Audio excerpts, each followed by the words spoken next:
Por orden de solicitude, a primeira solicitude está formulada por dona María Dolores do Pazo Martínez para falar do servicio de axuda no fogar. Está presente?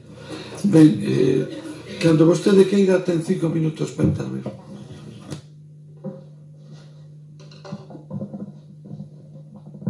Hola, boas tardes. Boas tardes, veciños e veciñas, concelleiras e concelleiros e señor alcalde. A miña intervención está centrada na axuda do fogar, nun tema de servizos sociais, en concreto na lista de libre concorrencia, pero antes de pasar a falar en concreto do tema, quería facer dúas advertencias. Primeiro, eu escribín a todos os grupos municipais, a todos os grupos. Só me contestou o BNG, a señora Goretti San Martín. Vaya por diante o meu agradecemento para ela. Dos demais non tiven noticia, nin para ben, nin para mal, simplemente non deron señales de vida.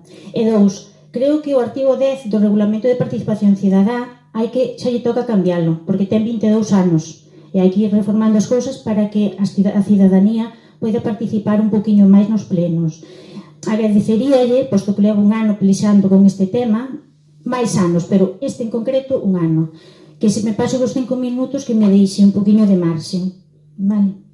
Ben, comenzamos a falar un pouco do tema. Que é a lista de libre concorrencia? Ben, a lista de libre concorrencia son un número de persoas que por idade, enfermidade ou outros motivos necesitan axuda diaria para cociñar, ducharse, afeitarse ou facer a comida, por exemplo. Algúns estamos, porque estas situacións tamén nos afectan ás familias, aos coidadores, tan afectados como a eles. E en espera de que a Xunta de Galicia, por exemplo, se digne a tramitar os expedientes de dependencia e discapacidade. Por lo tanto, mentres, o Concello, de forma complementaria, pois tamén ofrécenos esta axuda, non? Así pois, despois de presentar unha chea de papéis, concédesenos unha axuda determinada e deste xeito pasamos a esta lista de agarda na que ocupamos un número de orde. Por poñer un exemplo, e poño o meu exemplo particular, a nos concederemos unha hora diaria de axuda e empezamos estando no posto número 6, en febreiro do ano pasado. Agora mesmo xa se cumpriu un ano e unha semana. Como funciona a lista?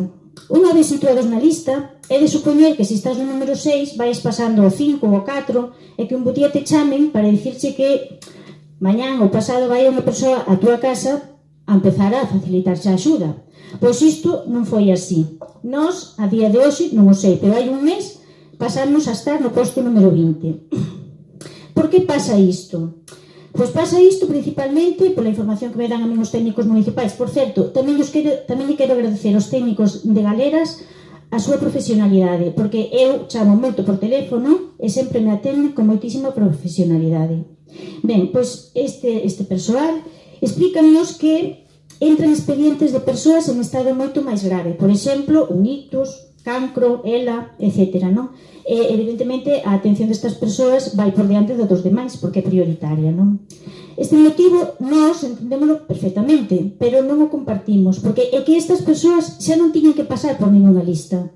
E as institucións deberían traballar de forma transversal e coordinada para que cando saen do hospital xa leven a axuda resolta e a partir do día seguinte haxa unha persoa ao seu carón e o da súa familia para axudalos.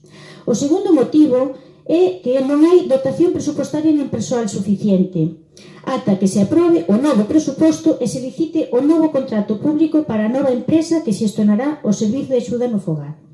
Vexamos. A xestión xeral do Concello paralizouse desde febreiro de 2019 ata hoxe porque non había presuposto aprobado? Me parece que non. No pleno do 9 de agosto, este goberno aprobou case 110 millóns de euros que chamaron orzamento técnico, para o que vostedes consideraron actuacións prioritarias. As persoas desta lista non foron consideradas prioritarias. Daquela, que é prioritario para este goberno?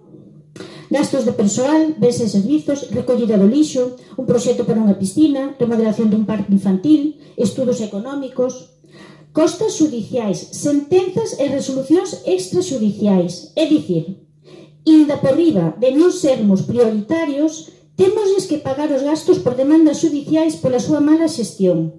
Motivo que, por responsabilidade e dignidade políticas, xa debería ser máis que suficiente para non sentarse neste pleno. Señoras e señores, 110 millóns en invención para atender as necesidades básicas das persoas doentes, dependentes, maiores, soas en moitos casos, algunhas delas residentes no rural de Santiago. Porque entre as necesidades do rural compostelán tamén está a atención persoal e humana ás veciñas e veciños que viven nas aldeas e pagamos impostos como a todos os demais. Por certo, constame que o luns que ven teñen unha reunión con Ferusa, os representantes dos distintos partidos, o señor alcalde, me parece que o tempo xa pasou. Ui, pois ainda me queda un poquinho, señor Bugallo. Collín un avión ás 5 da mañán para estar aquí hoxe. Pero, mire, señora, vou seguir un poquinho máis. Vostede pode intervir dentro dos límites de tempo que ten asignados. Levo un ano esperando. O que quere decir. Estamos a falar de servizos sociais e de persoas, non de parques públicos. Dentro do minuto se lle retira. Vale, moi ben, vostede faga o que queira, eu xa farei o que poida co meu discurso. Poñolles outro exemplo. A mediados de xaneiro deste ano, o señor alcalde, en rolda de prensa, falaba do superávit e dunha chea de actuacións que teñen pensado facer. Por exemplo, moitas relacionadas co Xacobeo, por suposto. Remodelación do Concheiros, Vieiro Clara Campo Amor, proxecto Smartiago, estacionamento da Praza de Galicia. El denomina-os orzamentos financeiramente sostibles. De novo, ninguna palabra dirixida a servizos sociais, nin unha soa mención á lista de libre concorrencia, nin pío sobre a lei de dependencia. E para levar a cabo todas estas prioridades municipais, falan de transferencias de capital, de superávit, de sostenibilidade, unha palabra moi de moda. É dicir, sí que se pode, porque cando os políticos queren, os políticos buscan a maneira. O mesmo está a pasar cos expedientes da Lei de Dependencia e de reconhecemento de discapacidade na Xunta de Galicia. 2 anos e media de espera no mellor dos casos.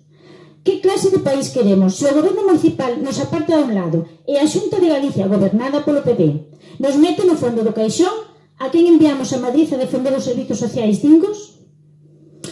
Que non hai excusa, señorías, nin argumentos sensatos nin coherentes que justifiquen que pases do posto 6 ao 20, ou a saber, porque ainda non sei onde estamos. Mentres están a gastar vostedes diñeiro público e moitas outras cousas moito menos urxentes nin prioritarias. Por lo tanto, e agora vou a saltar 3 ou 4 páxinas, vale, para ir ao final xa. O que llevamos a pedir aquí hoxe, vale, pero seguramente non será o último día, é que todos vostedes fagan todo o que está na súa man para que adoiten as medidas necesarias e doten de recursos suficientes para que esta lista da vergoña, desde o meu punto de vista, e de libre concorrencia desapareza e todas estas persoas sexan atendidas urxentemente. E como vostedes son, especialmente o señor alcalde e o líder político que máis preto está da veciñanza, porque nós non temos o señor Feijóo aquí hoxe, pedimos tamén que vostede, cando se reúne co señor Feijóo, saque, ademais do Xacobeo, saque a lei da dependencia, porque os expedientes non poden estar 2 anos metidos nun caixón. E ese tamén a súa función. E se ten que ir a Madrid a falar co señor Pedro ou co señor Iglesias para que lle den recursos, pois tamén é o seu traballo facer iso. O que non pode ser é que servizos sociais nunca saia en ningún sitio. Teño aquí o xornal doxe, o Correo Galego. Hai unha páxina que fala dos orzamentos deste Concello. De que vai a páxina das fochancas e do Xacobeo. De servizos sociais, ninguna palabra. En fin, isto é todo o que teño que dicir. Moitas gracias. Moitas gracias a vostedes.